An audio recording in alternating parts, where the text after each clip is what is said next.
Hey, what is up guys? Welcome back to the channel and welcome back to Gran Turismo 7 Update 1.43. It's that time once again for the first round of updated weekly challenges, now moving over to a Friday instead of the typical Thursday from Update 1.43 onwards. In terms of this week, it is looking much better than the typical bunch of events that we had previously prior to Update 1.43 drop-in. So let's head over and have a quick overview of all of the events and rewards on offer. Now we have a brand new special event, which is great to see, featuring the Renault R4 GTL as a one-make race, which I think is absolutely fantastic. It's just a shame that I don't think they balanced them too well, putting in the full Alsace village reverse layout. Maybe on the shorter layout this one would have been absolutely sweet.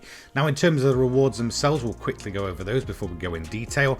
Completing one event is 100,000 credits, completing 3 is 150,000 credits, and completing 5 sees the return of the best possible reward, which is the 6-star roulette ticket car reward ticket.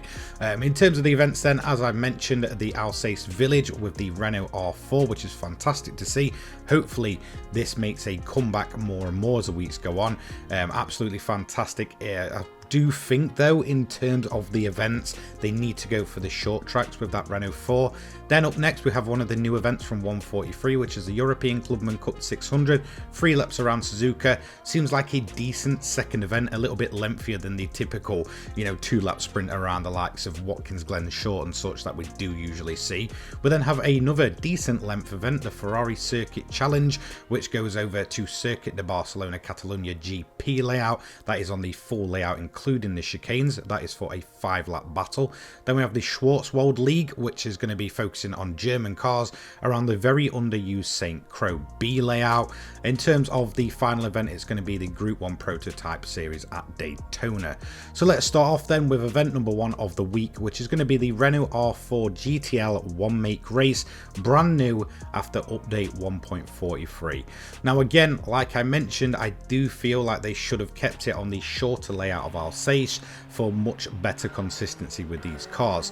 It's a little bit of a weird one. I feel like, again, you could go with the original Renault 4. I'm pretty sure some of these do have a few slight upgrades, not much at least from the standard model, which is extremely slow, which is why I wouldn't recommend really you'd run in the standard one here, or else it's just going to kind of increase your time for no reason whatsoever. The problem is, even when you go for an upgraded Renault 4, you're absolutely going to smash the competition, which is a bit of a shame.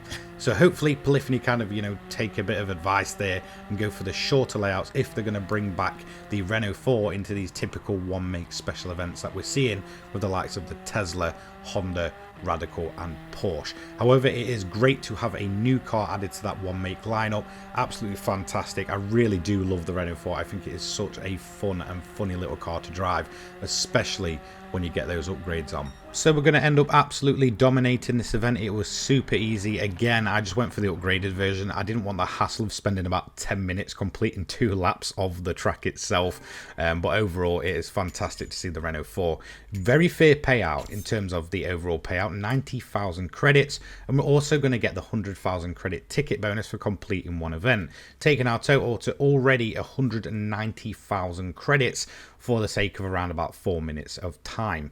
Next up, we have the European Clubman Cup 600. This was new with Update 1.43, the lengthier event of 1.43, which isn't really saying much at all. It is still a 3-lap sprint around Suzuka circuit, but definitely takes a little bit longer to complete than the typical, 2-lap sprint around the likes of, Willow Springs, Watkins Glen and such that we do usually see for the opening second event. So in terms of this event, I used the Bugatti Veyron. This is a completely standard Bugatti Veyron. Definitely not the strongest car for Suzuka. It's very tight and twisting, and well, the Bugatti is an absolute boat. However, it does feature insanely good acceleration and top speed, meaning that down the straight parts we managed to absolutely take advantage of the car's strengths, allowing us to kind of weave our way through the grid. There's a couple of competitors that may be a little bit difficult. The main one to note is here that you're seeing with Gallo, which is the Alfa Romeo. That thing is absolutely insane. However, it does start typically very far back into the grid and will still have to work its way through the rest of the pack. Up front there, you've got the likes of a TVR, a couple of Lamborghinis and such. They won't be too much problem. However, I did notice that sometimes there will be a TVR that is quite a way ahead of the rest of the grid. But again, it shouldn't provide too much of an issue as long as you're kind of using a relatively strong car. We eventually took the lead on the last lap, passing the Mercedes here, and that is going to be it for this event. Relatively simple and straightforward, but if you balance it right, you can get some very, very good racing going on here. And, well, Suzuka is my favourite track in the entire world, so great to see Suzuka featuring in this weekly challenges. In terms of the payout, 90,000 credits, around about 11 miles in total to complete, so not too difficult. I assume most people get this one done relatively easily. Next up, we have one of the original events from the game's release, the Ferrari Circuit Challenge. I'm not a huge fan of these, again, made worse by the fact that I'm not a huge fan of Barcelona. I do think it's a very kind of dull track overall. However, we're going to make do and we're going to crack on with our Ferrari Enzo here. Now, we do have some upgrades here. I believe the PP limit is about 700. So again, some of those more top-end Ferraris you're not going to be able to use unless you absolutely nerf them. However, the Enzo sits at a relatively low performance point rating for its actual performance. So you can throw some upgrades on there as long as you're keeping the tyres fairly standard. As you can see, we've got the sports hards on here in the bottom left. In terms of the overall race, it's relatively easy. I do feel like it suffers from that typical thing that most of the launch day events did, where the leading AI will be absolutely way down the road in comparison to anything else, and then it is the typical chase them down affair. Once you get past them, they're going to be no trouble at all. But again, it's very artificially bloated in terms of the difficulty, just because of that original leading AI will absolutely disappear into the distance, pull a massive gap off, and then you'll probably catch them later into the event.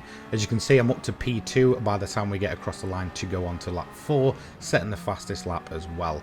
Now, in the later stages of lap 4, we did end up getting a move down the inside of the 458. Did manage to pull out a fairly decent gap to the rest of the field, like I mentioned previously, but we did manage to get that one done. That gave us an extra lap just to, I guess, stretch our legs and pull out that lead by around about 3 seconds. So there we go, job done. The Ferrari Enzo definitely living up to expectations. A fantastic car, that one. In terms of payout, though, I didn't get the clean race bonus. I did dip a wheel into the grass and I completely lost it, so 95k for that one.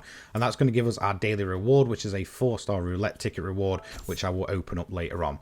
We also get the free event completion reward, which is 150,000 credits, and that is going to bring us to the later stages of these events for this week. So we've got the Schwarzwald League up next. As you can see, it's going to be on Sainte Croix. It's not one of my favorite tracks at all. However, I do feel like we basically never see it in terms of really anything to do with GT7. It's kind of pushed to the wayside quite a bit, so it will be nice to kind of go back there for the first time in probably almost a year or so, apart from the master licenses, which did have some tests featured around here. So I'm going to use one of the new cars from the update. It's a great excuse just to jump in it. Pretty much a fully upgraded Audi TTS, I believe is the actual model for this one, the 2009 one. I'll just say it like that. Now, for me, this was a great excuse to get some more track time with the Audi itself. I'm currently in the process of reviewing the car. You should see that tomorrow, but I'm also in the process of building a 700 pp build for it. Again, whilst it's not the most exciting car of update 1.43, it was definitely a nice change to get some track time with this vehicle and get some more use out of it. Now, in terms of the event itself, again, suffers from that very typical, I guess, early stages of GT7's life cycle, and especially the launch events problem, which is just a spaced out grid. Again, whilst the sort of early stages of the grid that you'll start overtaking will be relatively close to each other, bar a few, the rest of the grid is very much spread out towards the front, so you'll be just picking off opponents one by one. As you can see, we're eventually going to overtake this BMW M3 here, as well as one of the AMGs as well. Again, nice mix of German cars, which is always great to see. I am very much kind of, curious to how many upgrades that M3 does have on though, as I'm pretty surprised it's keeping up with the AMG here. But we are going to get that move done and get ourselves into P2 relatively quickly We're eventually going to get P1 very shortly later, and that is going to allow us to just stretch our legs and just continue on and get this win done and dusted. Not my favourite track in the game, probably one of the more boring locations, but definitely a nice change of pace from running the same tracks over and over again.